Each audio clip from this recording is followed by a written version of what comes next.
Hey you guys, it's Morgan, your favorite little history teacher, and I need you to know about one of my favorite books. It's called The Road to Serfdom by Friedrich Hayek. One major lesson of the book is that socialists throughout history change the meanings of basic words we use in everyday life in order to control the narrative. And that got me thinking, wait, that happens quite a lot actually, he's right. Let's check out 3 recent examples. Number 1, remember when Amy Coney Barrett was sitting before Congress and politely explained that she wouldn't judge someone based on their sexual preference? Well, up until that day when she said it, that was a normal, non-abrasive term used by national figures like, I don't know, Joe Biden and Ruth Bader Ginsburg. But the left needed to get mad about something, and so what did they do? They claimed that the term sexual preference was now offensive. Next thing you know, headlines that day soared about the incident, and by the end of the day, I kid you not, the Merriam-Webster dictionary changed their definition of sexual preference to be considered an offensive term. You love to see it.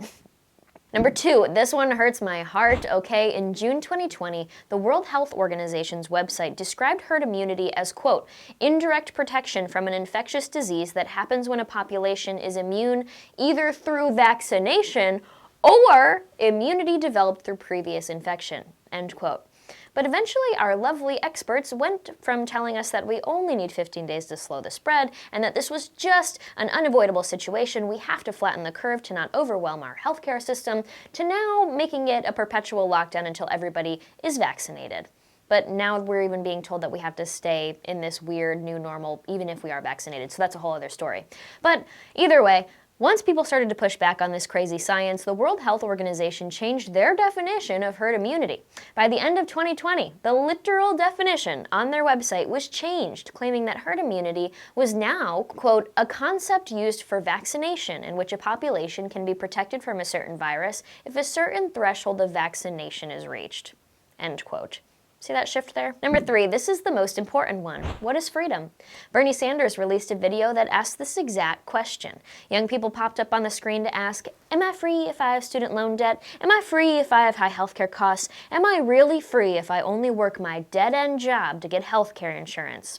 Yes, that was a real question on the video. And so on. Unfortunately, the video did not end with Bernie Sanders saying, yes, kids, you're free in all of these situations. We're just going through a troubling time and we should be thankful for what we have, but work to fix the issues. No.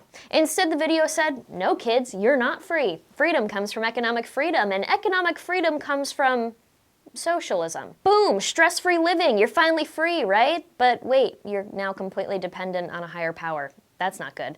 The left is changing what it means to be free in the eyes of our generation so that freedom is no longer the ability to live your life without oppression. It's instead to be able to reject the burden of being and instead take any sort of stress and responsibility off of our shoulders and place it into the hands of the government to take care of instead. Freedom! Bernie Sanders and the socialists tell us that we are more free when we're less stressed, but in reality, we are exchanging our freedom for a false sense of security. There's a big difference. You guys, these are just 3 examples, but keep in mind The Road to Serfdom was written almost 100 years ago, and Hayek was calling out the left for using this exact language distortion tactic back then. I'm sure if you start paying more attention to the left's vocabulary, you'll start to see a lot of it just isn't making sense anymore. Thanks for watching and stay tuned for more videos.